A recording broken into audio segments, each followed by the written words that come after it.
नमस्कार मित्रों। आज एक बहुत ही महत्वपूर्ण बिंदु पर बात करने वाले हैं कि हाल ही में जो जेएसएससी की सीजीएल की परीक्षा जो हुई है, ये सचमुच एक फोड़ा बन गया है। ये नेताओं के लिए भी फोड़ा बन गया है, सरकार के लिए भी फोड़ा बन गया है, और छात्रों के लिए तो ये आप कह ही नहीं सकते ये क्या है, इसकी मैं क्या उपमा दूँ, इसके नहीं कहा जा सकता। लेकिन जो महत्वपूर्ण बिंदु पर मैं बात करने वाला हूँ कि आज सुबह-सुबह जब मैं अखबार पढ़ रहा था तो पहली ही लाइन में मैंने देखा कि जेएसएससी ने फिर से छात्रों को और छात्र संगठनों को और जो शिक्षक गए थे उनसे लेटर भेज करके कहा है कि आप जो सीडी दिए थे वो ब्लैंक है, इसलिए हमें फिर से आप सबूत दीजिए, तभी हम इस पर कोई जाँच कर सकेंगे। वहीं दूसरी तरफ अन्य छात्र संगठन, छात्र नेता बापू वाटिका पर बैठे हुए हैं, धरने पर बैठे हैं, अनिश्चितकालीन धरने पर बैठे हैं। तीसरे तरफ कुछ शिक्षक और छात्र जाकर के प्रधानमंत्री से मिले 2 अक्टूबर को हजारीबाग में। चौथी तरफ जो है सो हाईकोर्ट की ओर कुछ किया जा रहा है, पीआईएल दायर किया जा चुका है। पांचवी चीज़ जो है सो जगह-जगह आंदोलन भी किया जा रहा है। हर जिले में कुछ न कुछ आंदोलन का प्रोटेस्ट देखने को मिला। साहिबगंज, दुमका, पाकुड़, अन्य जगहों पर भी देखने को मिला छिटपुट आंदोलन। मेरा कहना इतना ही है कि जब हर तरफ से छात्र यही चाह रहे हैं कि आंदोलन के माध्यम से, चाहे जैसे कार्यालय के समय से, घर के पास से, डिजिटल कैसे भी करना चाह रहा है। जब वो कह रहे हैं कि जब ये परीक्षा में धांधली हुई है, तो माननीय मुख्यमंत्री को इतना समझ में आना चाहिए, इतना तो भेजा होना ही चाहिए ना उनको, कि भाई जब हमको छात्र कह रहे हैं, शिक्षक तो छोड़ दीजिए, कि ये रद्द कर दो, और जब वो प्रूफ दे रहे हैं, प्रमाण बता रहे हैं, तो उनको रद्द करने में क्या जाता है। चलिए ठीक है, उनके प्रतिष्ठा की बात है कि हमने नेट बंद कर दिया, रद्द नहीं करेंगे, इतनी इसमें ताम-झाम किए हैं, रद्द नहीं करेंगे। तो आप 5 ठो स्टूडेंट से जो है उनसे बात तो करते बैठ कर के, कम से कम 5 छात्र से बात तो करते बुला करके। लेकिन कोई मिलने जाता है तो आप मिलते नहीं। कौन सी तानाशाही है, यही रवैया है आपका, वही जानते हैं आप, भगवान ही जाने आपको।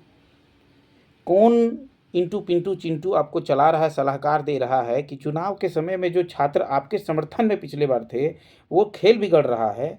इतना भी नहीं समझ में आता है कि आपको जो है सो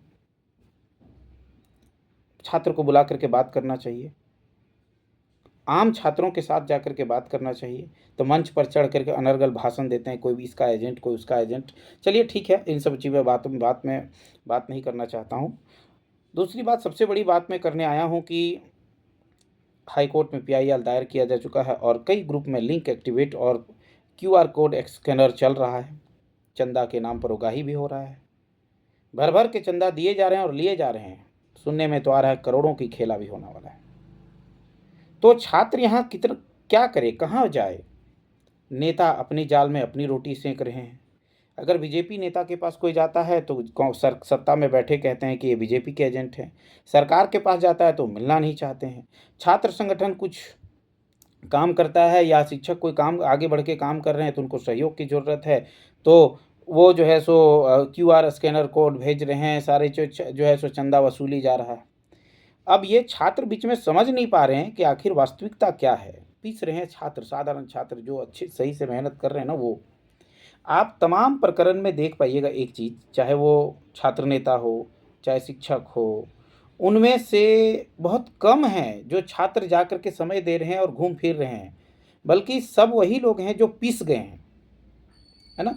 आम छात्र को पढ़ रहा है, लाइब्रेरी में अपने आप को रगड़ रहा है, मेहनत कर रहा है, वो नहीं चाहता है, वो बेचारा, उसको अगर थोड़ा-सा लगता है कि नहीं हमारे 500, 1000 या 200 रुपया दे देने से शायद इसका ये भला हो जाएगा, हम लोग का केस अच्छा हो जाएगा, हम लोग को न्याय मिल जाएगा, तो घर बैठे-बैठे दे दे रहा है बेचारा। चाहे वो सत्तू बेच के दे, चना बेच के दे, धान बेच के दे, चावल बेच के दे, जो बेच के दे, लेकिन दे दे रहा है। हमारे भोले-भोले छात्र छात्राएँ जो इतनी मेहनत कर रहे हैं, पढ़ रहे हैं, इनको कृपया बुड़बक नहीं बनाया जाए। चाहे वो छात्र संगठन हो, चाहे शिक्षक हो, चाहे सरकार हो, चाहे नेता प्रतिपक्ष हो, कोई भी हो, प्लीज़ आप लोग से रिक्वेस्ट है, आग्रह है कि इन छात्रों को मत रगड़िए। सरकार से सबसे पहले मैं आग्रह करता हूँ कि आप छात्रों से आकर के बात करिए। आपके विरोध में कोई छात्र नहीं है। अगर आप छात्रों की बात सुनते हैं और करते हैं, अभी भी मौका है कि जो सीजीएल के छात्र सड़क पर धरना दे रहे हैं, रोड पर धरना दे रहे हैं, उनकी बात सुनिए आप। नहीं तो यही होगा, हमारे छात्र को इचोलिए बिचौलिए चंदा उगाही के नाम पर करोड़ों करोड़ वसूल के ले जाएंगे और वो अपना उल्लू सीधा कर लेंगे। तो माननीय मुख्यमंत्री जी, आपसे भी आग्रह है और लोग भी जितने लोग देख रहे हैं उनसे भी आग्रह है कि आप इसको जो है सो, छात्रों से आग्रह है वीडियो को ज़्यादा से ज़्यादा शेयर करें ताकि लोगों तक पहुँचे। और जो चंदा जहाँ पर आप दे रहे हैं, देखिए कहाँ जा रहा है, सही जगह पर जा रहा है, नहीं जा रहा है, वो सब आप समझिए, थोड़ा सा ध्यान रखिए अपने आप को और पढ़ते रहिए, बढ़ते रहिए। ठीक है, मिलते हैं अगले वीडियो में। हमारे चैनल को सब्सक्राइब कर लीजिए, फिर हम आगे की जानकारी आपको देते रहेंगे। धन्यवाद।